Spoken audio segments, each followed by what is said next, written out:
네, 안녕하세요. 올어바웃 NFL 김민준, 유재경입니다. 네, 이제 NFC 노스 지구를 살펴볼 차례인데 사실 이제 저희가 이제 녹화를 하자고 하고 이렇게 아무런 상의 없이 만났거든요. 근데 공교롭게도 둘이서 이제 짜 맞춘 듯이 비슷한 티셔츠를 입고 왔습니다. 그러니까 뉴에라의 같은 라인이죠. 네, 그래서 이번 아마 22년 뭐 여름을 위한 신상품이었던 것 같은데 김민준 아나운서 이제 패트리어츠, 저는 이제 뉴욕 자이언츠의 옷을 입고 왔습니다. 이게 앞쪽에 마크만 있는 게 아니라 등 뒤쪽에 이제 보시면 이게 6번 우승했다 이렇게 나와 있거든요. 한번 보여주세요. 아, 네. 뭐 자이언츠도 이제 우승을 여러 번 한 팀이기 때문에 4번 우승했다. 네. 근데 뭐 이게 저희가 협찬을 받은 건 아니고요. 뭐 저희 각자 돈으로 내돈 내산. 네. 뭐 오해 없으시길 바라겠습니다. 네. 아무튼 이제 NFC 북부지구 먼저 살펴보도록 하겠습니다. 가장 먼저 살펴볼 팀은 이제 디트로이트 라이언스인데요. 지난 시즌에 3승 1무 13패, 역시나 이제 지구 최하위에 위치했었던 라이언스가 되겠습니다. 지난 시즌 제가 이제 뭐 글러 먹었다 뭐 이런 표현들을 많이 했었는데 시즌 후반에 사실 이제 그 프런트의 어떤 움직임과는 별개로 댄 캠벨 감독이 이 시즌 말미에 정말 좀 의미 있는 경기들을 많이 치르면서 가능성을 좀 보여준 시즌 후반이었다 이렇게 좀 얘기를 하고 싶거든요.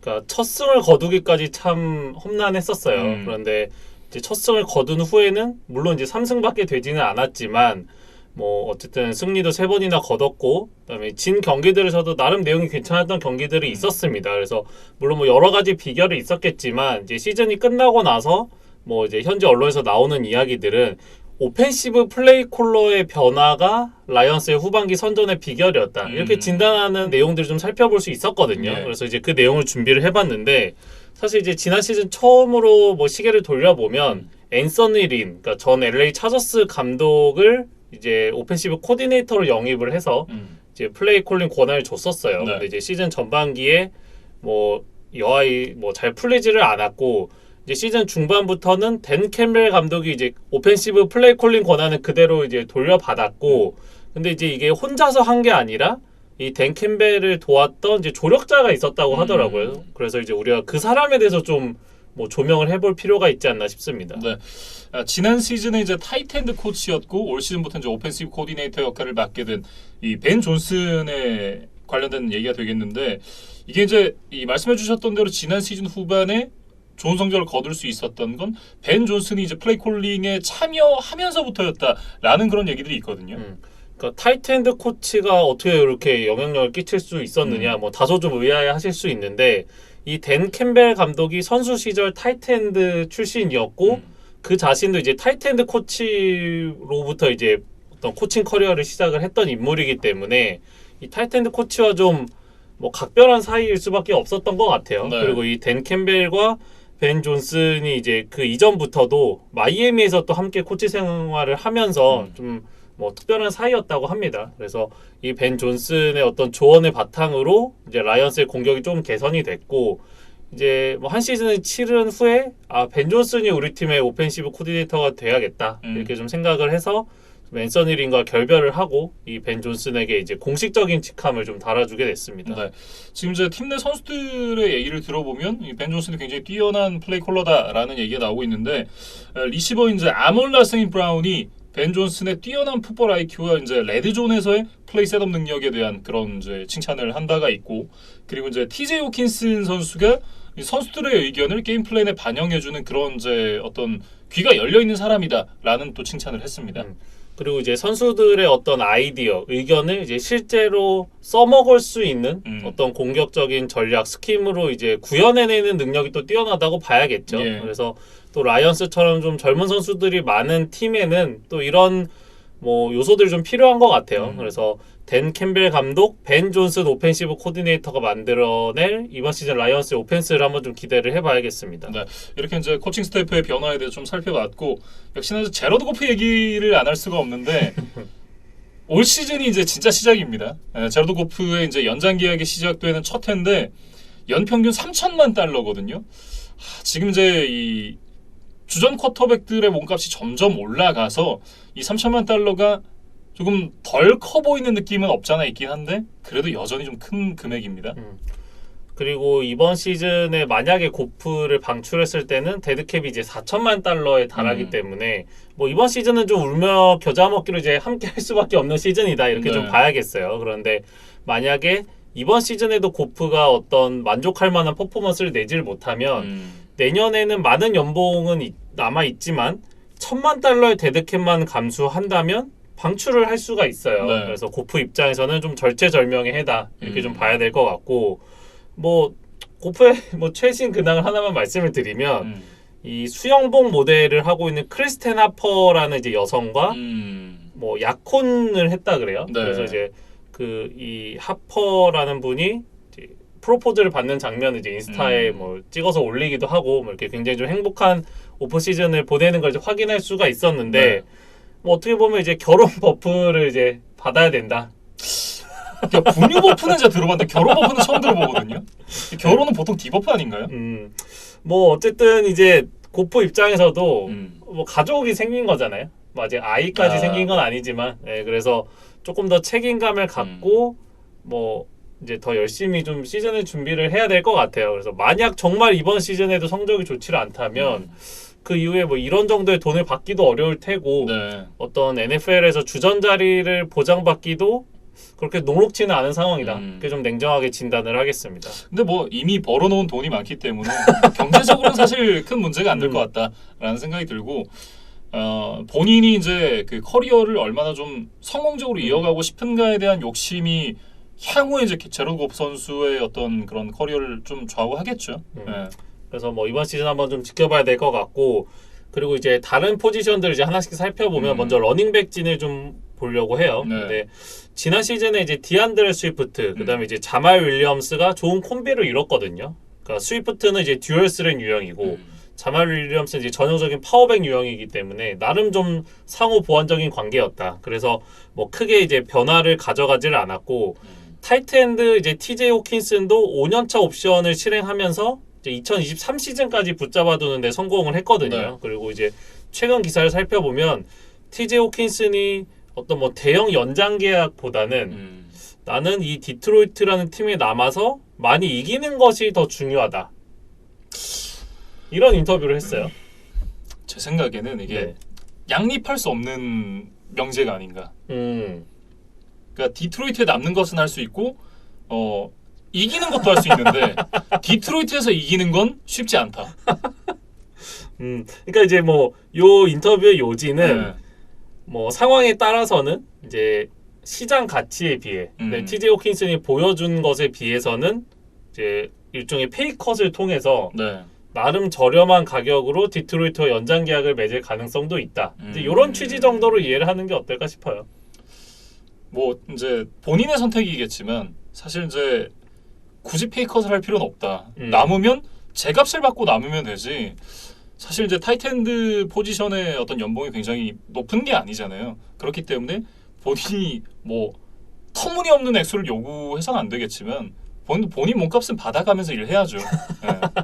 네, 그래서 뭐 라이언스 팬들은 참 뭐 든든할 것 같다 이런 생각이 그럼요. 들어요. 네. 네, TJ 호킨슨 이제 팀의 1라운드 픽으로서 이제 팀에 와서 뭐 좋은 모습도 보여줬고 이렇게 또 책임감이 있는 모습, 프랜차이즈에 대한 애정을 또 드러내는 모습 이런 것들은 이 라이언스 팬들에게는 굉장히 좀 기쁜 일일 것 같습니다. 네. 사실 이제 이 부분이 저는 되게 중요하다라는 생각이 드는 것이 기존에 제가 이제 농담처럼 이제 뭐 디트로이트에서 이길 수 없다 이런 얘기도 했지만 사실 그랬기 때문에 디트로이트를 떠나고 싶은 마음이 굉장히 클 수 있거든요. 일반적인 선수들이 내가 여기서 어느 정도 성공적으로 퍼포먼스를 보여줬고 나의 이름을 이 NFL 업계에 각인시키는 데 성공했기 때문에 나는 더 큰 계약을 받을래. 아니면 나는 이길 수 있는 팀에 가가지고 우승을 할래. 둘 중에 하나가 되기 쉬운데 나는 이 팀과 함께 이기고 싶다라는 마음이 들게 하는 건 쉽지 않은 일이거든요. 그런 부분을 생각을 해봤을 때 디트로이트가 뭔가 지금 좀 달라지고 있다. 그러니까 내부로부터 지금 밖에서는 알 수 없지만 이 내부부터 조금씩 뭔가 분위기나 이런 것들이 바뀌어가고 있다. 긍정적으로. 그렇게 좀 읽을 수 있는 신호가 아닌가 그런 생각이 좀 드네요. 네. 그리고 이제 뭐 앞서서 타이트엔드나 러닝백진에서는 큰 변화가 없었다고 했는데 이제 와이드 리시버 쪽에서는 꽤나 많은 변화들이 있었어요. 그래서 지난 시즌을 돌이켜 보면 이제 4라운드에 뽑았던 신인 아몬라 세인트 브라운이 의외로 이제 성공을 하면서 한번 터져줬거든요. 그러면서 이제 팀의 넘버원 리시버로 자리를 잡았고 FA와 드래프트에서 주전급 리시버들을 한 명씩 보강을 하면서 이제 그럴듯한 주전 라인업을 갖췄다. 이렇게 좀 평가를 하겠습니다. 네. DJ 찰크 선수를 이제 영입을 한 라이언스가 되겠고 여기다가 이제 드래프트 1라운드에서 제이미슨 윌리엄스라는 이제 와이드 리시버를 뽑았습니다. 그러면서 이제 3명의 와이드 리시버 이제 구색을 갖춘 라이언스가 되겠는데 일단 뭐 DJ 찰크 선수는 잭슨빌 시절부터 이 선수가 뭐 정상급 와이드 리시버는 아니지만 그래도 상위권에 충분히 이름을 올릴 만한 그런 퍼포먼스는 충분히 보여줘 왔던 선수였거든요. 그러니까 지금 1년 1,000만 달러에 계약을 했는데 이 DJ 차크가 보여줬던 거에 비해서는 꽤나 저렴한 가격이에요. 근데 이제 그 이유가 이 찰크가 이제 19시즌에 1,000야드를 넘기며 당시에 이제 프로볼까지 선정된 선수였는데 FA를 앞둔 지난 시즌에 이제 발목 부상 때문에 4경기 출전에 그치면서 그러면서 좀 가치가 많이 떨어지고 말았어요. 그러니까 생각해 보면 지금 잭슨빌 제비어스에서 뛰었던 그 쿼터백들을 생각을 해봐야 돼요.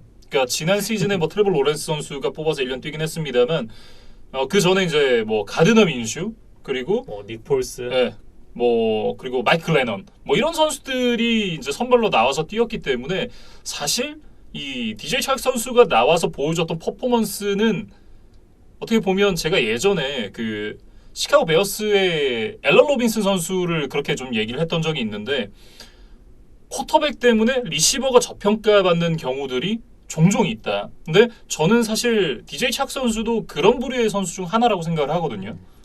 그래서 이제 부상만 없다면 그래서 몸 컨디션을 이제 100%로 회복할 수만 있다면 1년 1,000만 달러라는 어떤 조건보다는 훨씬 더 많은 것을 라이언스 해줄 수 있는 선수다 이렇게 좀 평가를 하고 싶어요. 그래서 뭐 라이언스 입장에서는 다소 리스크가 있는 계약이기는 합니다. 근데 찰크가 아직 젊은 선수고 그다음에 이제 스피드와 피지컬을 동시에 겸비한 유형의 리시버거든요. 그래서 제러드 고프에게는 좀 큰 도움이 되지 않을까 좀 기대를 해봅니다. 그리고 이제 전반적으로 지난 시즌에도 오라인 자체는 좀 좋은 평가를 받았던 라이언스였잖아요. 물론 이제 센터 프랭크 렉나 선수가 좀 건강하지 못했던 이슈가 있긴 했었는데 뭐 전반적으로 건강만 하다면 뭐 리그 탑 10 안에 충분히 들어갈 수 있는 이제 오라인 포텐셜이 있고 뭐 그렇기 때문에 공격 쪽은 어느 정도는 지금 이제 구색은 갖췄다. 업사이드는 충분히 좀 있는 상황이다 이렇게 봐야겠죠. 물론 이제 쿼터백이 제러드 고프라는 걸 좀 감안을 해야겠지만 고프만 제외하고 나면 쿼터백을 갈아 끼워가지고 달릴 수 있을 만한 어떤 그런 포텐셜은 좀 갖춰놨다. 저는 그렇게 얘기를 하고 싶어요. 그리고 이제 드래프트 1라운드에서 제이미스 윌리엄스를 뽑았다고 했는데 이제 그 선수에 대한 이야기는 뒤에 이제 신인 선수들 이야기를 이제 몰아서 하는 파트에서 좀 하기로 하고 이제 수비 쪽 이야기로 좀 넘어가 봐야 될 것 같아요. 근데 공격 쪽 특히 이제 리시버 쪽에 많은 변화가 있었던 데 비해서 수비 쪽에는 사실 큰 변화가 있지는 않았습니다. 일단 드래프트 전체 이번에서 에이단 허치슨을 뽑은 게 이제 가장 큰 뉴스였고 뭐 그 외에 이제 빅네임 영입은 없었어요. 그래서 이제 이번 시즌에 어떤 선수들이 좀 키플레이어가 될까 이렇게 좀 생각을 해보면 2020 시즌에 이제 10개의 색을 기록하면서 포텐이 터진 줄 알았던 로미오 오크와라 이 선수에게 이제 덥석 대형 연장 계약을 안겨줬었는데 지난 시즌에 이제 불운하게도 아킬레스 부상을 당하면서 4경기 출전에 그쳤어요. 그래서 이번 시즌 포함해서 이제 내년까지 2년 동안 이제 각각 1,500만 달러에 가까운 이제 캡 스페이스를 지금 잡아먹는 오크와라기 때문에 이번 시즌, 그다음에 다음 시즌 이제 분명히 좀 좋은 모습을 보여줘야만 하는 선수다. 이렇게 좀 평가를 하겠습니다. 네. 결국 이제 이 에단 허친슨 선수가 좀 수비에서 좋은 역할을 해줘야 된다라는 생각이 드는데 이 선수가 이제 1라운드 전체 2번으로 이제 뽑힌 미시간 출신의 디펜시브 엔드 선수가 되겠습니다. 이 선수가 이제 2013년 이즈킬 안사 선수 이후에 1라운드에서 처음 뽑은 엣지 선수가 되겠는데 사실 이제 최근 몇 년 동안 뭐 엣지 선수가 없다시피 했었던 라이언스였잖아요. 실질적으로 있긴 했습니다만 보이지 않는 수준의 어떤 퍼포먼스를 좀 보여줬었기 때문에 이런 부분에 좀 갈증이 있었고 결국 이제 라이언스는 홈타운 보인 허친슨을 뽑는데 성공을 했습니다. 그러니까 김민준 선수 지금 말씀해주신 게 뭐 스탯적으로도 이제 확인을 할 수가 있는데 최근 6년의 이제 데이터를 살펴보면 프레셔 비율 여기서 항상 최하 5위 이내에 들었을 만큼 패스러시 쪽에서 확실히 좀 상대에게 위협감을 주지 못했던 게 이제 라이언스 디펜스였어요. 그런 이제 문제를 해결하기 위해서 이 허친슨을 뽑았다고 말씀을 드려야 될 것 같은데 이 선수가 뭐 실력도 실력이지만 일단 팀에 대한 애정을 가질 수 있는 어떤 베이스를 가지고 있는 선수다. 이게 저는 좀 뭐 중요한 요소인 것 같아요. 네. 앞서서 저희가 TJ 호킨슨의 어떤 라이언스에 대한 어떤 충성심 요거에 대해서 좀 칭찬을 했던 바 있는데 이 허친슨도 미시간에서 뭐 나고 자란 선수이기 때문에 라이언스에 대한 애정을 가질 확률이 조금 더 높은 선수다 이렇게 좀 얘기를 해야겠습니다. 네. 일단 이제 허친슨의 지난 시즌 대학 기록 좀 살펴보면 14개의 색을 기록을 하면서 미시간 학교에 이제 단일 시즌 최다 색 기록을 이제 경신을 했고 만장일치로 이제 올 아메리칸 퍼스트 팀에 선정이 됐거든요. 그만큼 이제 뭐 이 선수가 사실 이제 먹 드래프트 때만 하더라도 뭐 허친슨이 1번이 될 것이다. 뭐 이런 예상들도 있었을 만큼 굉장히 이제 많은 기대를 받았던 선수였고 사실 이 선수가 들어오면 바로 이제 직전감이다라는 평가가 있거든요. 그만큼 이제 라이언스에서는 상당히 좀 기대를 많이 하고 있는 상황이다. 뭐 이렇게 얘기를 해야 될 것 같습니다. 그러니까 실링이 가장 높지는 않지만 플로어가 가장 높은 엣지 러셔라는 평가였고 네. 이제 1년 차부터 뭐 가장 뭐 존재감을 드러내기에는 이 허친슨이 오히려 가장 유리할 수 있다 이런 평가들이 있었습니다. 그래서 뭐 저희가 드래프트 때 이야기했던 이제 탑3 엣지 러셔들과 이 허친슨을 좀 비교를 해보면 트레번 워커에 비해서는 대학 무대에서 숫자로 보여준 것이 더 많다. 이렇게 좀 뭐 허친슨의 비교 우위를 좀 설명을 드려야 될 것 같아요. 그리고 이 케이본 티버도와 비교를 해보면 어떤 캐릭터 이슈가 없는 선수다. 네, 그런 좀 인성적으로 더 준비가 돼 있고 뭐 팀에 더 기여할 수 있는 부분이 있는 선수다. 이렇게 좀 말씀을 드려야겠습니다. 그러니까 쉽게 얘기하면 좀 안전한 픽이다라는 얘기가 될 텐데 라이언스의 입장에서는 최근에 이제 1라운드 픽들이 여러 차례 실패를 했었잖아요. 뭐 제프 오쿠다 선수도 마찬가지고 그런 이 과거의 전례들이 있었기 때문에 더 이상 실패를 하면 안 되는 뭐 그런 상황도 있었을 뿐만 아니라 결국 이제 이 반등을 이뤄내기 위해서는 좀 안전한 픽이 필요했다라는 생각도 좀 들거든요. 그래서 허친슨의 이제 스카우팅 리포트를 좀 살펴보면 상대 오펜스가 패싱 공격을 할 것인지 러싱 공격을 할 것인지 이거를 이제 빠르게 인지하는 능력이 있다 이런 장점이 있고 그다음에 이제 러싱 디펜스와 패스 러시 모두에서 좀 골고루 좋은 모습을 보여줄 수 있다 이런 이제 평가들이 있었습니다. 뭐 이렇게 이제 에단 허친슨 선수에 대해서 좀 간략하게 살펴봤고요. 다음은 이제 1라운드에서 뽑은 와이드 리시버 알라바마 출신의 이제 제이미슨 윌리엄스 선수에 대해서 얘기를 해보도록 하겠습니다. 원래는 이제 이 라이언스가 32번 픽을 갖고 있었는데 바이킹스와의 트레이드를 통해서 이제 20계단을 올라왔습니다. 전체 12번으로 이 제이미슨 윌리엄스 선수를 픽을 했는데 사실 이제 이 선수가 이번 드래프트 클래스 최고의 와이드 리시버라는 이제 평가를 받고 있는 상황이었습니다만 그 내셔널 챔피언십 게임에서 이 선수가 부상을 당하면서 사실 이제 가치가 좀 많이 떨어졌거든요. 그럼에도 불구하고 이제 라이언스는 윌리엄스의 어떤 회복, 그다음에 이 선수의 부상 전 폼에 대한 어떤 확신 이런 것들을 바탕으로 이제 어떻게 보면 과감한 투자를 했다고 봐야겠어요. 그러니까 다른 팀들이 조금 주저하고 있을 때 라이언스가 이제 픽 트레이드를 통해서 확 올라와서 이 윌리엄스를 낚아챘다 이렇게 좀 표현을 해야 될 것 같은데. 윌리엄스의 장점을 이제 살펴보면 이제 뛰어난 가속력 그리고 이제 장거리를 스프린트를 하면서도 스피드가 떨어지지 않고 이제 그거를 잘 유지해내는 능력 이런 것들이 이제 가장 큰 장점으로 꼽히는 선수입니다. 예. 이 선수는 결국 이제 좀 저희가 홈런이라는 표현 많이 쓰잖아요. 그러니까 이제 빅플레이를 많이 만들어낼 수 있는 그런 유형의 선수다라는 평가고 지난 시즌에 이제 15경기 나와서 1572야드에 15개의 터치다운이었으니까 경기당 100야드의 터치다운 하나는 해줬던 그런 선수거든요. 그리고 이제 기록을 세부적으로 살펴보면 캐치당 19.9야드 그러니까 한 번 잡으면 거의 20야드씩을 나아갔다는 뭐 계산이 나와요. 네. 그러니까 그만큼 이 폭발적인 야드 애프터 캐치 능력도 가지고 있는 선수다. 그러니까 뭐 슬롯에서 이렇게 짧게 여러 번 잡아서 이 전 야드들을 만들어낸 게 아니라 진짜 말씀해주신 대로 이 딥스렛 뭐 공격을 통해서 뭐 큰 플레이들을 좀 많이 만들어냈던 것이 제이미슨 윌리엄스의 이제 대학 시절이었다. 이렇게 좀 분석을 해야겠어요. 네. 다만 이제 제로드 고프 선수가 이 윌리엄스 선수를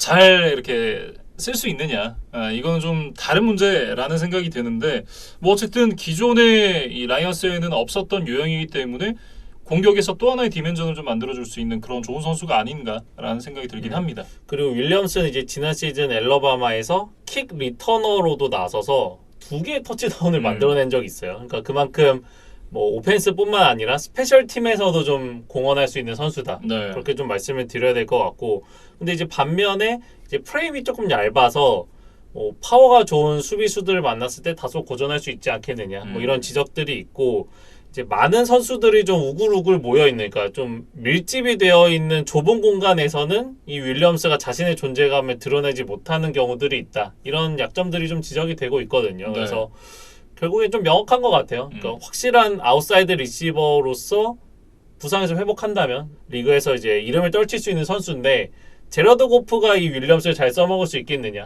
이게 좀 관전 포인트라고 봐야겠습니다. 네.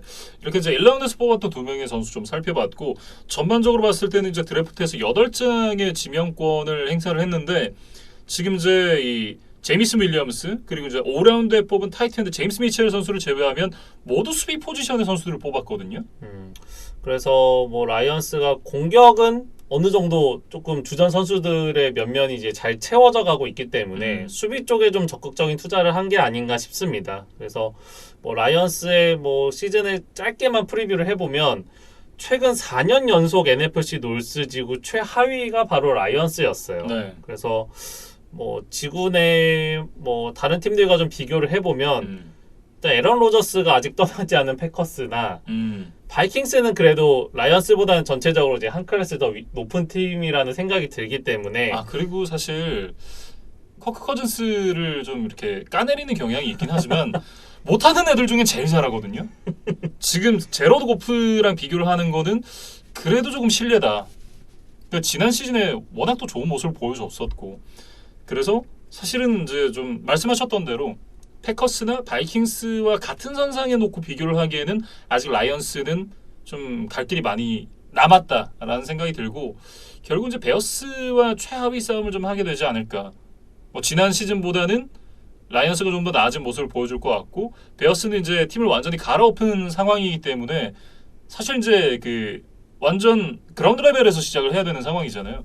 그런 부분을 생각을 해봤을 땐 두 팀이 좀 최하위 싸움을 하게 되지 않을까, 뭐 이런 생각을 해봅니다. 근데 이제 저는 뭐 몇 가지 이프들이 터져야 된다는 전제는 있죠. 뭐 로미오 오크와라, 뭐 제이미스 윌리엄스 이런 선수들이 부상에서 얼마나 회복할지, 그다음에 고프가 어느 정도 조금 리바운딩은 해줘야 되는 상황인데, 그런 것들이 어느 정도만 이루어진다면 저는 조심스럽게 라이언스가 베어스보다는 조금 더 좋은 성적으로 시즌을 마치지 않겠느냐. 그럴 수도 있죠. 네, 저는 만약에 제 한 표를 이제 행사를 해야 된다면 라이언스를 3위에 한번 위치시키고 싶은 시즌이다. 그렇게 좀 응원을 하겠습니다. 저는 사실 이왕 이제 뭐 지라는 얘기가 아닙니다. 오랫동안 기를 모은 이상 기를 조금 더 모아서 단번에 치고 올라가는 것도 나쁘지 않다. 저 뭐 그런 생각이 좀 듭니다.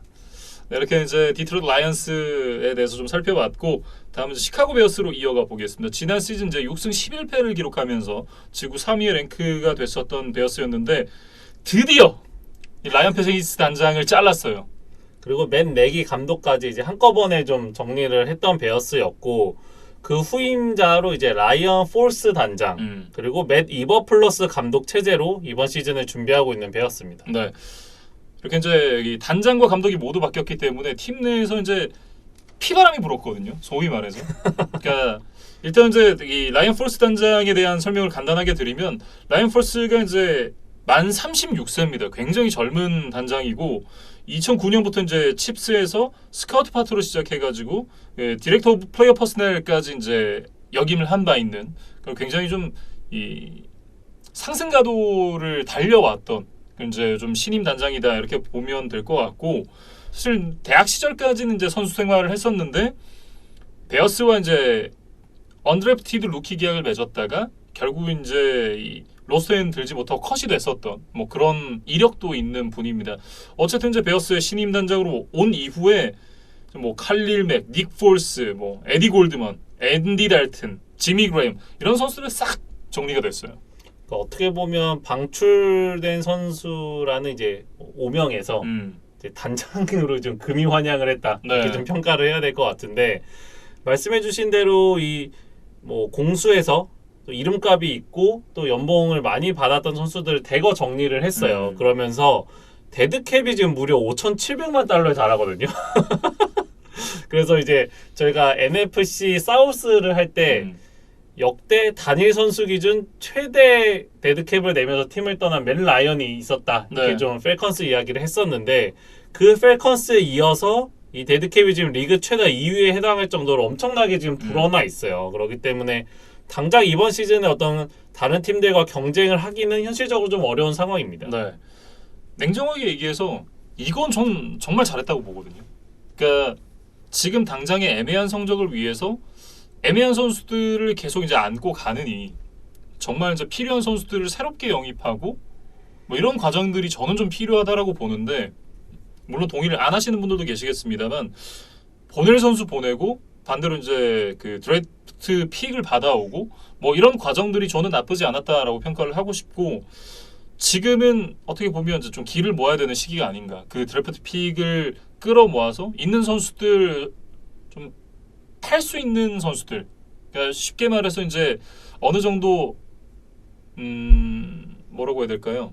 어느 정도 고점에 있는 선수들은 좀 정리를 해서 드래프트 픽을 받아오고 그 픽으로 새롭게 이제 팀을 빌딩을 하는 게 저는 맞다라고 보는 사람 중 하나이기 때문에 지금 첫 해의 이 움직임은 저는 기대 이상으로 좋았다.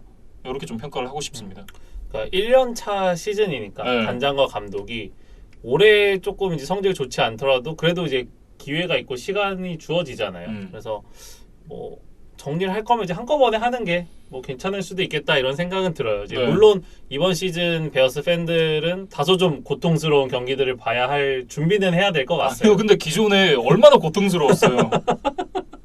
트루비스키를 보는 것 자체가 고통이었어요. 지난 5년 동안 고통이 아니었던 적이 없어요. 그렇죠. 네. 냉정하게 따지고 보면 저는 이런 그 리빌딩이 굉장히 필요했다라고 생각을 하고 어쨌든 뭐 앞서도 말씀드렸지만 굉장히 잘했다라는 생각이 듭니다. 다만 이 부분이 이제 주전 쿼터백인 저스틴 필즈에게는 굉장히 좀 가혹한 얘기가 되겠죠.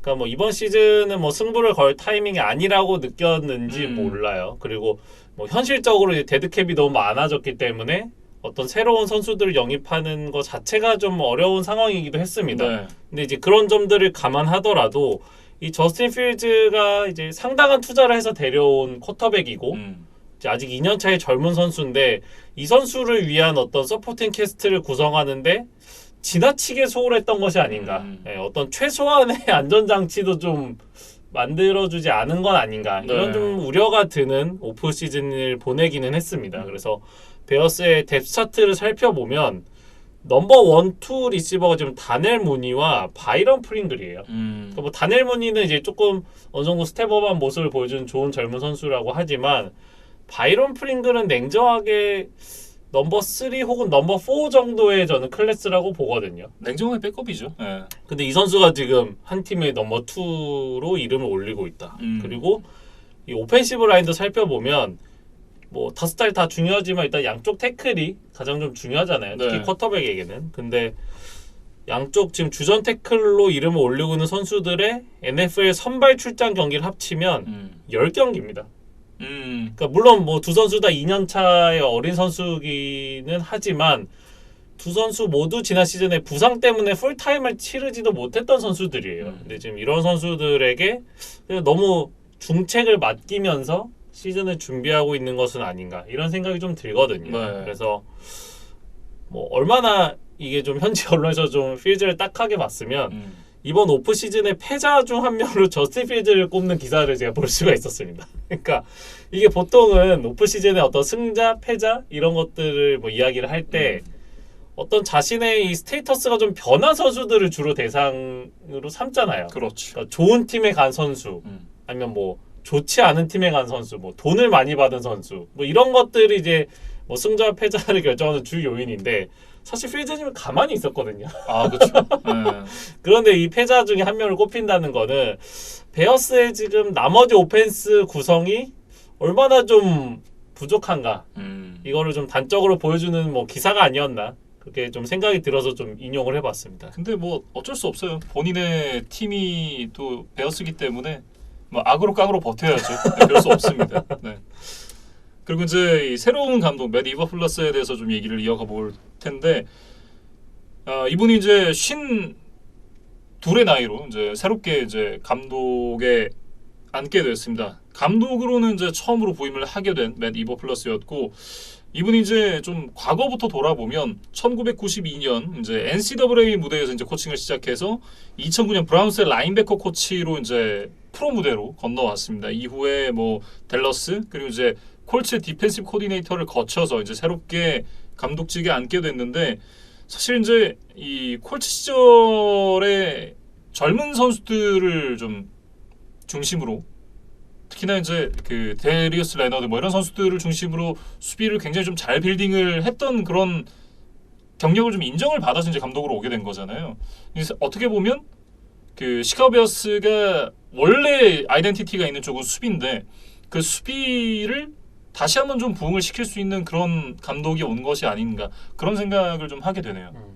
그래서 베어스의 어떤 전통을 살펴보면 역대로 수비가 강했을 때 성적을 잘 냈던 팀이에요. 그렇죠. 전통적으로. 그래서 뭐 조지 할라스나 마이크 디카, 그다음에 이제 러비 스미스 이런 인물들이 이제 베어스에서 뭐 팀을 우승으로 이끌거나 혹은 뭐 슈퍼볼, 그다음에 이제 좋은 성적을 냈던 감독들인데 네. 이 사람들 모두 이제 수비 쪽에 이제 뿌리를 두고 있는 뭐 코치들이었습니다. 그렇죠. 그래서 이 맷 이버플러스가 과연 뭐 베어스 역사에서 이제 수비 전문가로서 또 하나 이제 이름을 남길 수 있을지 좀 지켜봐야 되는데 이 콜츠 시절 이버플러스 디펜시브 코디네이터의 어떤 성향을 좀 살펴보면 기본적으로 이제 4-3 디펜스 스킴을 주로 사용을 했으며 네. 이제 블리츠를 꺼내드는 비율이 높지는 않았던 어떤 성향의 코치다 이런 분석이 있습니다. 그래서 뭐 앞서 이야기했던 칼릴 맥이나 또 데드캡이 쌓이지는 않았지만 이제 아키믹스 같은 어떤 수비진의 베테랑들을 대거 내보냈거든요. 네. 그래서 젊은 선수들을 중심으로 이 이버플러스 감독이 어떤 수비를 만들어낼지 좀 지켜봐야겠습니다. 네.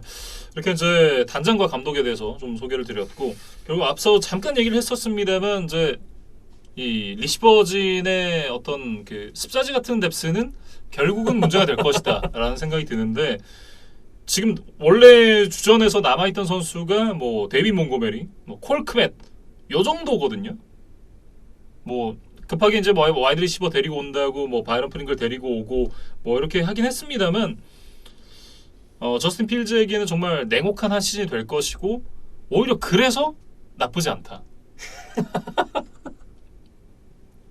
왜냐하면 사실 이제 저스틴 필즈가 저는 그렇게 이 클래스가 있는 쿼터백은 아니라고 생각을 해요. 그런데 저스틴 필즈가 사실은 그 기존에 있던 선수들이 다 있었더라면 그 화살이 다 필즈에게 돌아갈 수 있는 그런 상황인데 오히려 이게 이제 저스틴 필즈 선수의 보호막이 될 수도 있다라는 생각이 들거든요. 일종의 뭐 핑계거리가 그럼요. 예.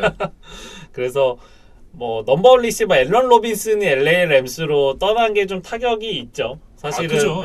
앨런 로빈슨, 다니엘 무니까지 이제 팀에 남아 있고 여기에 한 명 정도 주전급 리시버를 추가를 해야 이제 저스틴 필즈가 어느 정도 좀 숨쉴 구멍을 찾아가면서 이제 오펜스를 진행을 할 수가 있을 텐데 네.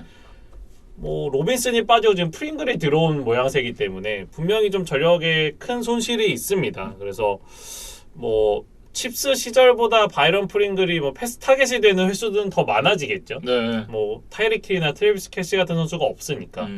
근데 이제 우리가 생각을 해야 되는 거는 칩스의 쿼터백은 마음 쓰고 베어스의 쿼터백은 저스틴 필즈다. 그래서 분명히 어떤 패스의 퀄리티 같은 거는 또 떨어질 가능성이 있기 때문에 네.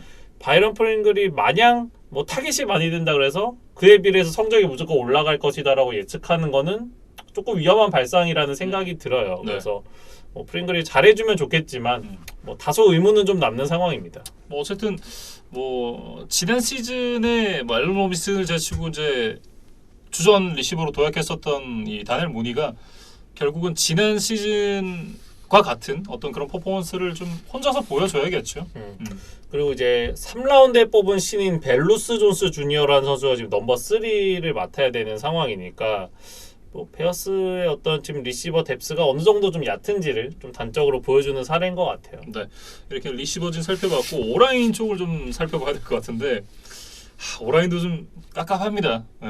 그린베이에서 영입한 루카스 패트릭, 그 다음에 이제 기존의 팀에 남아있던 베테랑 코디 화이트헤드, 이 두 선수가 맡을 이제 센터와 레프트 가드 자리는 괜찮을 것 같아요. 네. 근데 이제 나머지 세 자리가 베어스 팬들에게 좀 큰 걱정거리가 되지 않겠느냐. 그래서 앞서 제가 뭐 2년차 선수들이 지금 태클을 맡아야 된다 이렇게 얘기를 했는데 테븐 젠킨스와 이제 레리 보로움이라는 선수들인데 아직은 좀 경험이 부족한 것 같아요. 그리고 엎친 데 덮친 격으로 원래 오프 시즌에 주전 라이트 가드로 준비를 시키고 있던 선수가 있었거든요. 이게 다코타 도지어라는 선수인데 이 선수가 훈련 중에 이제 꽤 큰 다리 부상을 입으면서 IR 리스트에 지금 올라가 있어요. 그래서 과연 언제 회복해서 경기에 나설 수 있을지 다소 좀 미지수인 상황에서 현재 제가 이 자료를 준비할 때 뎁스타트를 보니까 윌리 라이트라는 선수가 주전 라이트 가드 이름 올리고 있거든요. 근데 이 선수의 제가 경력이나 스탯을 좀 찾아봤는데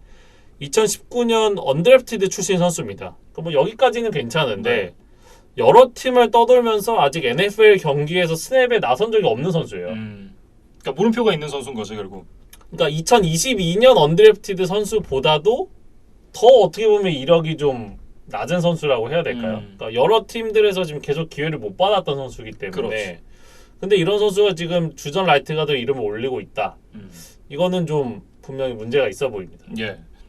그리고 이제 오레인뿐만 아니라 수비에서도 여러 가지 좀 공백이 많습니다. 말씀해주셨던 대로 칼릴 맥, 아키믹스 이런 선수들을 좀 다 떠나보냈고 지금 프런트 세븐에 보면 저희가 들어서 딱 익숙한 이름이 로버트 퀸, 그리고 로칸 스미스, 그리고 세컨더리 쪽에 이제 에디 잭슨, 제일런 존슨, 약간 요 정도를 제외하고 나면 이름이 좀 익숙한 선수들이 많지 않아요. 그러니까 제일런 존슨도 제가 두 명씩 그냥 껴 넣기 위해서 적어 놓은 거지. 사실 뭐 리그에서 지금 대단한 뭐 성공을 거뒀다고 보긴 좀 어렵거든요. 그렇죠. 그러니까 그렇게 따지면 정말 좀 무명 용사들이 지금 다수 자리를 차지하고 있다 이렇게 좀 봐야 될 것 같고 뭐 결국에 이제 이버 플러스 감독의 어떤 지도력에 좀 기대해야 된다. 그러니까 이런 약간 기도 메타를 해야 되는 지금 상황인데 뭐 다른 팀들은 지금 다 보강에 열을 올리고 있고 네. 서로 이제 약점을 채우고 강점을 극대화하기 위해서 이 오프 시즌을 보낸 데 비해서 베어스는 확실히 좀 준비가 부족해 보이는 오프 시즌입니다. 네. 사실 이제 굉장히 좀 절망적이죠. 예, 절망적인데 여기서 또 하나의 약재가 있습니다. 지금 저스틴 필즈 트레이드 대가로 1라운드 픽을 이미 보냈기 때문에 이번 드래프트가 2라운드부터 시작이었거든요. 그래서 사실은 이 저스틴 필즈 트레이드가 자이언츠가 에반 닐을 얻게 되는 뭐 결과로 이어졌단 말이에요. 예. 그래서 베어스 팬들에게는 다소 좀 배가 아플 만한 상황이고 그래서 이제 2라운드에 뽑힌 카일러 고듬도 좀 살펴보려고 그래요. 이 선수가 지금 전체 39번에 뽑힌 워싱턴 대학 출신의 이제 코너백 선수인데 뭐 베어스가 지금 여러 군데 좀 채워야 될 단점이 있지만 일단은 이제 세컨더리 쪽에 좀 구멍을 크게 본 것 같아요. 네. 그래서 뭐 코너백이나 세이프티 같은 선수들을 좀 앞선 라운드에 많이 뽑았습니다. 예, 지난 시즌에 보면 31개의 이제 패싱 터치다운을 총 이제 내줬는데 이게 프랜차이즈 역대 2위 기록입니다. 뭐 기존에 이제 수비가 강했던 팀이기 때문에 뭐 이런 기록이 잘 나오지 않았다라고 이제 좀 해석을 해야 될 것 같고 그리고 이제 이 31개의 패싱 터치다운 중에 27개가 결국 이제 코너백이 상대 리시버를 막지 못해서 내줬던 그런 이제 터치다운임을 생각을 해보면 결국 세컨더리의 보강은 좀 필수 불가결한 그런 부분이었다라고 해석을 해야 될 것 같거든요. 그리고 뭐 인터셉션의 개수가 뭐 그 팀의 수비력을 모두 대변하는 건 아니지만 인터셉션 개수도 지금 8개밖에 되질 않았어요. 네. 이게 지금 리그 29위 기록이니까 터치다운은 많이 내주고 공을 뺏지는 못하고 했던 것이 이제 지난 시즌 베어스 세컨더리였습니다. 그래서 이 아웃사이드, 슬롯 어느 위치에서나 좀 범용성 있게 활약을 할 수 있는 카일러 고든을 이제 전체 39번으로 뽑았어요. 그래서 이 선수의 스카우팅 리포트를 살펴보면 공격적으로 상대의 리시버를 저지하는 스타일이다. 그리고 이제 태클링 능력도 좋고 인터셉션을 만들어낼 수 있는 볼 스킬도 가지고 있다. 이런 이제 평가들을 받고 있는데 다만 이 40야드 대시 기록이 지금 4.52초니까 뭐 코너백 치고는 뭐 그렇게 빠르다고 보기는 좀 어려울 것 같아요. 네, 그래서 어떤 압도적인 스피드를 가진 리시버를 만났을 때는 다소 좀 고전을 할 수도 있다. 그러니까 네. 예를 들면 라이언스와의 경기에서 제이미스 윌리엄스와 만약 1대 매치업을 한다. 이러면 이제 카일러 고든이 다소 좀 고전을 할 수도 있다. 이렇게 좀 보시면 될 것 같아요. 예. 굉장히 좀 이 흥미로운 부분 중에 하나가 이 베어스가 이제 이 컴바인에서 카일러 고든 선수가 40야드 C를 좀 말아먹었거든요. 근데 이걸 보고 오히려 좋아 라고 이제 생각을 했다 그래요. 그러니까 이 2라운드까지는 내려올 수 있겠다. 오면 우리가 뽑자. 이런 이제 내부적인 얘기가 있었다고 하거든요. 그러니까 이제 베어스는 그렇게 생각을 하는 것 같아요. 실제 인게임 스피드. 여기서는 카일러 고든이 어떤 NFL의 리시버들과 충분히 경쟁력이 있다. 이렇게 좀 판단을 했던 것 같고 이제 뭐 컴바인이라는 건 사실 뭐 경기 상황이 아니라 어떻게 네. 보면 이제 연습 상황에서 그냥 이제 볼과도 상관없이 그냥 직선 거리를 이제 빠르게 뛰는 뭐 그런 거잖아요. 그러다 보니까 뭐 다소 인게임 스피드와는 분명히 차이가 있을 수 있거든요. 네. 그래서 뭐 인게임 스피드가 뛰어나더라도 다른 스킬이 없으면 존 로스처럼 아무 의미 없는 거죠. 네. 그래서 뭐 시카고 베어스 이 카일러 고든에 대한 평가를 굉장히 높게 했었는데 어떤 추가적인 뭐 드래프트 픽 손실 없이 자신들의 위치에서 이 카일러 고든을 얻어내는데 일단 성공을 했습니다. 네. 그리고 이제 2라운드에서 또 한 명의 이제 세컨더리 선수를 지명을 했었던 베어스가 되겠는데요. 자콘 브리스커라는 선수를 전체 48번에 지명을 했습니다. 이 선수가 이제 펜스테이트 출신의 세이프티 선수인데 사실 이 선수가 대학 시절에는 이제 박스 세이프티로 많은 스냅을 좀 소화하기를 했었는데 스카우트들의 이제 평가를 좀 살펴보면 뭐 프리 세이프티라든지 혹은 슬롯 코너로서도 좋은 모습을 보여줄 수 있는 다재다능함을 갖고 있는 선수다. 뭐 이런 얘기들이 많고 이 선수가 사실 이제 그 쿼터백이 공격팀의 야전 사령관이다 이런 얘기 많이 하잖아요. 이 선수는 수비에서 그런 역할을 해줄 수 있는 선수다라는 그런 평가를 받고 있더라고요. 그래서 드래프트 전문가로 이제 익히 알려져 있는 멜 카이퍼의 말을 인용을 좀 해보면 이 브리스커는 필드 위의 디펜시브 코디네이터다. 이렇게 좀 뭐 이야기를 했던 뭐 적이 있었더라고요. 그래서 뭐 굉장히 영리하고 상대 오펜스를 어떤 꿰뚫어보는 눈이 있다. 그리고 오픈필드 상황에서의 어떤 태클을 할 수 있는 능력, 그다음에 이제 블리츠 상황에서의 어떤 폭발력 이런 것들을 모두 가진 선수라는 평가입니다. 네, 뭐 그럼에도 불구하고 이 선수도 뭐 당연히 단점이 없지는 않습니다. 뭐 뒤로 물러서면서 플레이를 할 때 이제 좀 평범한 선수가 된다라는 그런 이제 뭐 단점을 갖고 있다라는 그런 얘기들이 있고 뭐 어쨌든 이 선수가 뭐 여러 전문가들이 뽑는 2라운드 내지는 1라운드에도 뽑힐 만한 선수라는 이제 평가들을 보면 베어스가 뭐 이 선수를 잘 뽑았다라고 얘기를 해야겠죠. 그러니까 뭐 카일 해밀턴만큼의 평가를 받지는 못했지만 그 다음 혹은 그 다음 정도의 어떤 능력을 가지고 있다는 거는 대부분 전문가들의 평가였던 것 같아요. 네. 그래서 뭐 에디 잭슨과 함께 당장 개막전부터 바로 선발로 투입이 되지 않을까 기대를 좀 하고 있습니다.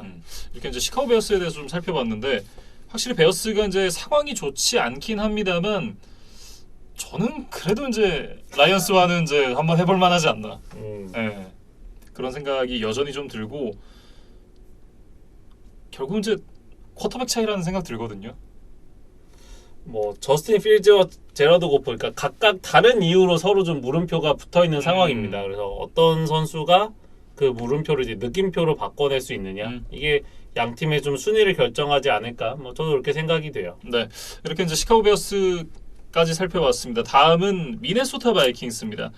지난 시즌 이제 8승 9패를 기록하면서 지구 2위에 랭크됐었던 바이킹스였는데 사실 이제 8승 9패라는 성적 자체가 지난 시즌 경기 내용을 생각을 해보면 좀 아쉬움이 많았던 그런 성적이었어요. 그러니까 AFC에 콜츠가 있다면 NFC에는 바이킹스가 있죠. 그러니까 늘 좀 탄탄한 전력을 가지고 있고 플레이오프에 언제든 나갈 수 있지만 과연 이 팀이 뭐 챔피언십, 슈퍼볼 혹은 그 우승까지 갈 수 있겠느냐 하면 뭐 선뜻 예스라고는 하기 힘든 뭐 다소 좀 그 어딘가 이제 머물러 있는 팀이라는 생각인데 와 확실히 이거는 근데 콜츠랑 바이킹스를 한 번에 보내는 멘트였던 것 같아요. 근데 이제 바이킹스가 조금 더 우울한 이유는 최근 2년간 이제 플레이오프 진출 자체를 하지를 못했어요. 아 그렇죠. 네, 그러면서 이제 변화를 좀 선택을 했다 이렇게 좀 말씀을 드려야 될 것 같은데 10년 동안 단장직을 수행했던 릭 스필먼 그다음에 이제 8년 동안 감독직을 수행했던 마이크 지머를 한꺼번에 좀 떠나보내는 꽤나 이제 급진적인 선택을 했던 바이킹스였습니다. 뭐 초강수를 뒀다 이렇게 좀 봐야 될 것 같은데 뭐 어쨌든 그러면서 이제 이 퀘시 아도포 멘사라는 분을 이제 새로운 단장으로 모셔왔고 그리고 지난 시즌 램스의 오펜시브 코디네이터로 우승을 경험했었던 케빈 오코넬을 새롭게 감독으로 영입을 했습니다. 그래서 이 사람을 뭐 이름으로 판단하거나 뭐 놀리면 안 되는데 이 우리가 멘사 클럽이라는 이야기를 많이 하잖아요. 그렇죠. 그러니까 IQ가 굉장히 높으신 좀 스마트한 분들을 이제 멘사 클럽의 회원이다 이렇게 이야기를 하는데 네. 물론 이제 스펠링은 다르지만 이 아도포 멘사 단장도 굉장히 좀 스마트한 인물이에요. 네. 그래서 미국 아이비리그 소속의 이제 프린스턴 대학교 경제학과를 졸업한 어떤 배경을 가지고 있는 그런 사람이고 NFL에 몸담기 전까지 이제 월스트리트에서 어떤 투자와 관련한 일들을 했던 그러니까 대다수의 팀들이 뭐 선수 출신 혹은 뭐 프로에서는 선수 생활을 하지 않았더라도 뭐 대학 시절까지 뭐 하고 뭐 스카우트로 이렇게 체계를 밟아왔던 이런 인물들이 최근에 많잖아요. 근데 그렇죠. 그런 인물들과 달리 이제 풋볼 선수로서의 커리어가 전혀 없는 사람이다. 이렇게 좀 소개를 드려야 될 것 같습니다. 네. 네, 이거는 이제 저희 이진만 사장님이 NC 다이노스에 부임한 것과 좀 그 맥을 같이 한다 이렇게 좀 볼 수 있겠어요. 그러니까 조금 비슷한 백그라운드를 가진 인물이다. 이렇게 좀 설명을 해야 될 것 같습니다. 그래서 물론 뭐 사장과 단장, 그러니까 각자의 위치는 다르지만 그렇죠. 어쨌든 비선수 출신이라는 점에서는 분명히 좀 공통점이 또 있어요. 네, 그래서 이 멘사 단장에 뭐 대해서 조금 더 설명을 드려보면 이번 드래프트에서 이제 전체 32개 팀 중에 가장 많은 6건의 트레이드를 성사시키면서 굉장히 활발하게 좀 움직였습니다. 그 중에서도 이 지구 라이벌인 라이언스 그리고 패커스와 1, 2라운드 픽을 주고받은 것은 굉장히 좀 파격적인 선택이었거든요. 네. 근데 다소 이 트레이드들이 좋은 평가를 받지는 못하는 것 같습니다. 이게 이제 뭐 지금 보면 라이언스에게 12번 그리고 46번을 주고 32, 34, 66번 픽을 받아왔거든요. 이게 손해를 본 것이 아니냐라는 뭐 지적들이 굉장히 많이 있고 패커스에게 34번을 주고 53번, 59번 픽을 받아온 것 뭐 이거 자체는 이제 나쁘지 않은데 앨런 로저스에게 리시버를 뽑을 기회를 줬다. 뭐 이런 또 얘기들이 있는데 뭐 이건 다 결과론이죠. 네. 첫 해니까 뭔가 좀 과감한 이런 결정들을 할 수 있었던 것 같아요. 그러니까 뭐 KBO 리그도 마찬가지지만 어떤 라이벌 팀들과의 트레이드를 굉장히 좀 꺼리는 경우들이 있잖아요. 이게 우리 팀에게 어떻게 되면 비수가 되어서 날아올 수 있는 그렇죠. 상황이고 더 직접적인 비교가 가능하기 때문에 만약에 그 트레이드의 결과로 우리가 좀 손해를 본다면 이게 자신에 대한 평가가 떨어지는 또 직접적인 계기가 될 수 있거든요. 사실 제가 이제 오늘 아침에 새벽에 그 시애틀이랑 샌디에고 경기를 중계를 하고 왔거든요.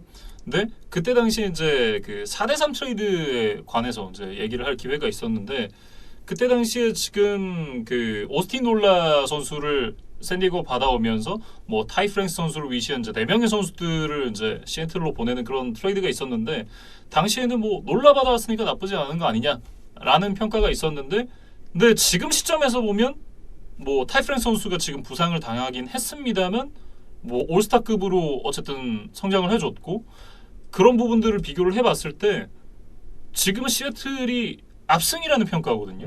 근데 이게 또 나중에 몇 년 뒤에는 어떻게 바뀔지도 또 모르겠습니다만 지금 이 드래프트 픽을 주고받은 부분 역시도 이 픽으로 누굴 뽑았고 그 선수가 얼마나 성장을 해줬는지에 따라서 또 향후 바뀔 수 있는 문제이기 때문에 이 부분은 지금 평가를 할 것이 아니라 최소 1년 길게는 뭐 3, 4년 정도를 좀 두고 봐야 되는 문제다라고 저는 생각을 해요. 뭐 저도 이제 섣부르게 이제 평가를 하고 싶지는 않지만 이제 다만 라이언스의 이 제이미슨 윌리엄스 그다음에 이제 패커스의 리시버 크리스티안 왓슨이 이 바이킹스가 제공해준 픽으로 지금 다 뽑힌 선수들이란 말이에요. 그렇죠. 만약에 이 선수들이 조기에 좀 좋은 활약을 한다면 이 아도포 멘사 단장에게는 굉장히 큰 위협이 될 것이다. 이렇게 좀 경고는 해야겠습니다. 그렇습니다. 그리고 이제 이 케빈 오코넬 감독에 대해서 좀 살펴봐야 될 것 같은데 이분은 이제 2008 드래프트 3라운더 출신의 쿼터백이었습니다. 이제 여러 팀을 좀 전전을 했는데 뭐 신인 시절에 2경기 교체 출장 23야드를 던진 걸 제외하고 나면